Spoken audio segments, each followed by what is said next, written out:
তো আমরা দেখলাম মহারাজ, আপনি বললেন, বারবার বলছেন যে মহাপ্রভু প্রেরিত দূত, সেনাপতি ভক্ত। তার মানে এটা একটা পরিকল্পনা ছিল, একটা বৃহত্তর একটা পরিকল্পনার একটা অংশ। ভগবান প্ল্যান করে পাঠিয়েছেন, যাও প্রচার করো। তো ভগবান যদি প্ল্যান করে পাঠান, তাহলে আবার প্রভুপাদের জীবনীতে একটা আফসোস থেকে যায়। প্রভুপাদ 70 বছর পরে গিয়ে উনি 12 বছরে যা করেছেন, যদি আরো 10 বছর আগে করতেন, আরো 20 বছর সময় পেতেন, আরো ভালো হতো, আরো কত কিছু হতো। তাহলে একটা একটা কেমন এটা একটা স্বাভাবিক প্রশ্ন। তো আমরা যদি চৈতন্য মহাপ্রভু জীবনী কেউ দেখি, চৈতন্য মহাপ্রভু এই জগতে 48 বছর ছিলেন। আমরা ভাবতে পারি আরো কয়েকদিন থাকলে ভালো হতো। তো যারা মহাপুরুষ হন সাধারণত তারা বেশি দিন এই জগতে থাকেন না। তো চৈতন্য মহাপ্রভু 48 বছর ছিলেন, কত সময় ছিলেন সেটা গুরুত্বপূর্ণ না, সময়টা কিভাবে ব্যবহার করেছেন। 48 বছরের মধ্যে চৈতন্য মহাপ্রভু জীবন থেকে যদি আমরা দেখতে পাই, তিনি 6 বছর প্রচার করেছেন। 6 বছর মাত্র। সন্ন্যাস নেওয়ার পরে তিনি যখন জগন্নাথপুরীতে গেলেন, তারপরে যে 6 বছর, সেই 6 বছরে তিনি ব্যাপকভাবে সারা ভারতবর্ষে প্রচার করেন। যারা মহান ব্যক্তিত্ব তাদের কাজ করতে বেশি সময় লাগে না। আর ছিল প্রভুপাদ 10 বছর 11 বছর প্রচার করেছেন, 12 বছর ধরতে পারেন, 1965 থেকে 1977। তো এই 12 বছরে তিনি প্রচার করলেন। এই 12 বছরে যে প্রচারটা তিনি করেছেন, অনেকের পক্ষে সেটা সারা জীবন কি কয়েক জন্ম ধরেও করা সম্ভব না। 2 নম্বর, তিনি যদি আরো বেশি দিন প্রচার করতেন তাহলে বাকিরা কি করবে? কারণ এই সংকীর্তন আন্দোলন 10,000 বছর ধরে চলবে। চৈতন্য মহাপ্রভু বললেন, এই পৃথিবীতে যত গ্রাম আছে, যত নগর আছে, যত শহর আছে, সব জায়গায় কৃষ্ণ ভক্তির প্রচার হবে। কিন্তু নিজে করলেন না, তিনি ভারতবর্ষের মধ্যে প্রচার করলেন এবং তিনি তার সেনাপতি ভক্তকে পাঠালেন।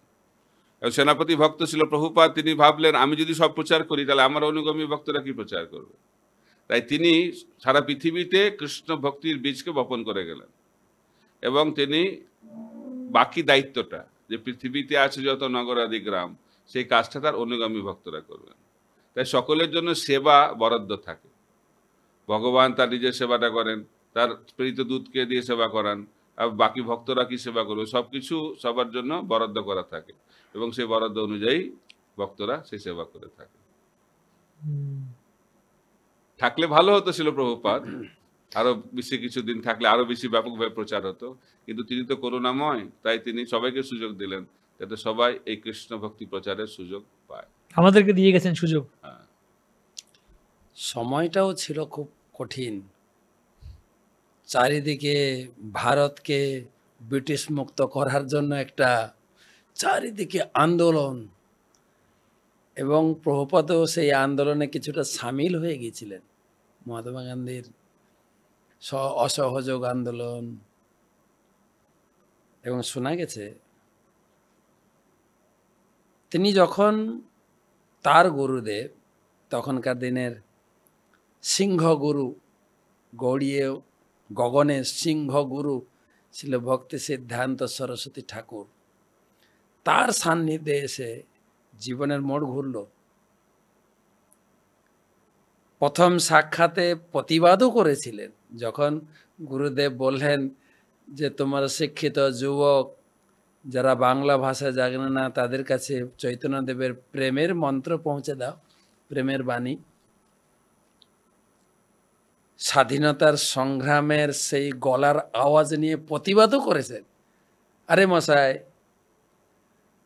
এই স্বাধীনতার দামামা বেজেছে চারিদিকে, ভারত পরাধীন, সেই পরাধীন ভারতবর্ষে আপনার এই প্রেমের বাণী কে শুনবে, কে মর্যাদা দেবে?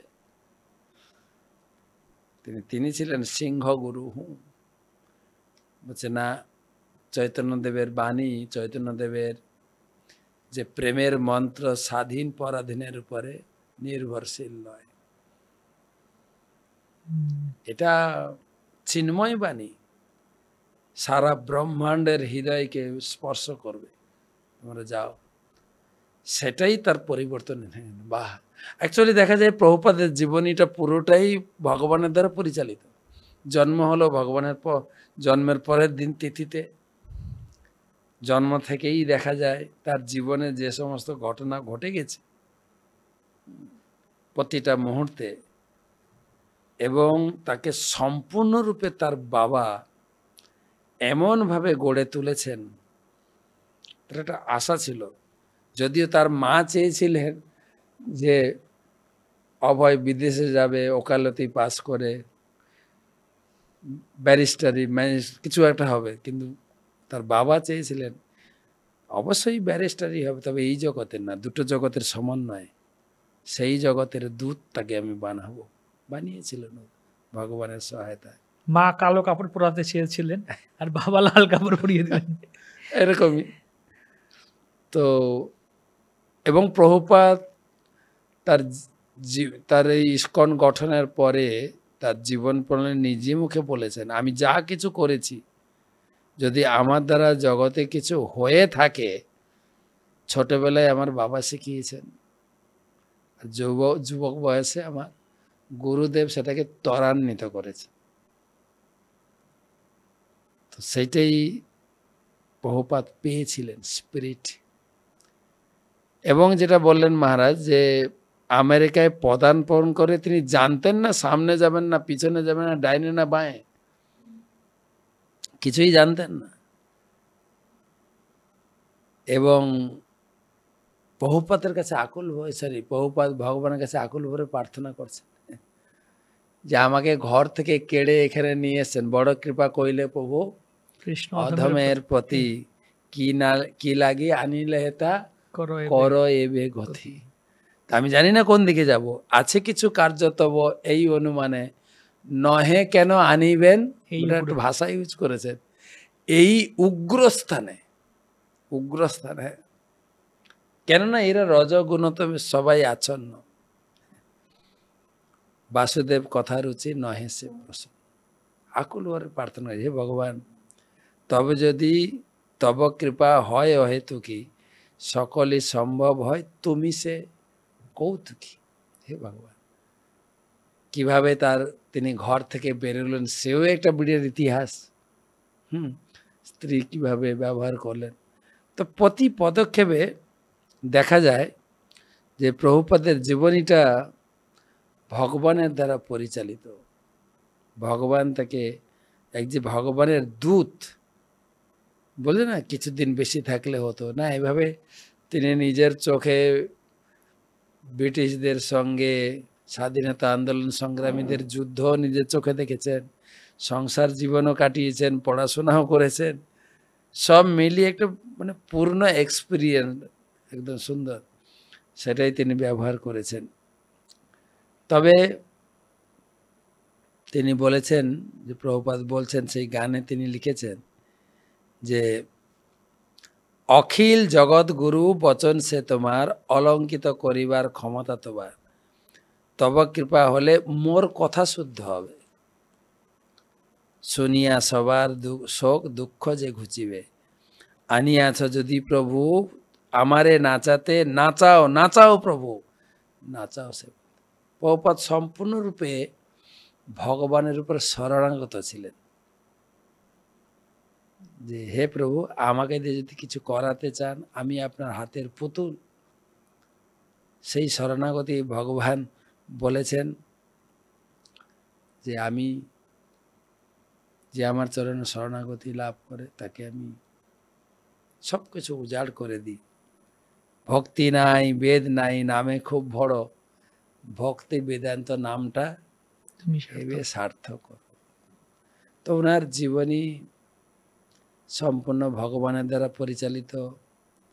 সেই জন্য বলছেন আরো বেশি দিন থাকতে পারতেন, ভগবান যতদিন আমাদের দিয়ে গেছেন। তা মহারাজ একটা কথা বললেন, এই 12 বছরে যা করে গেছে, আমাদের হয়তো 12 জীবনেও এই 12 বছরের ভিতরে তার প্রচার কার্যক্রম, 108খানা ভব্য মন্দির, যেটা মায়াপুর, বৃন্দাবন, বোম্বে, এত বড় বড় মন্দির, প্রায় 80টা বড় বড় গ্রন্থ ইংরেজিতে অনুবাদ করে রেখে গেছে।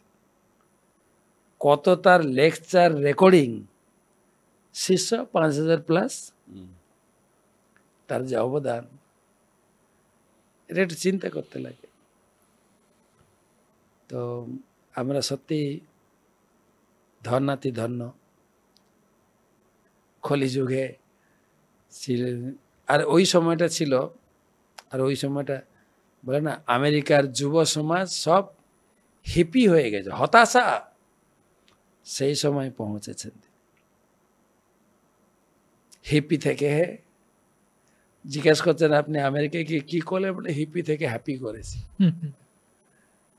এবং একটা মন্ত্রই সারা বিশ্বকে শিখিয়েছেন, কোনো জটিলতা নেই, কিন্তু একটাই মন্ত্র, chant Hare Krishna and be happy.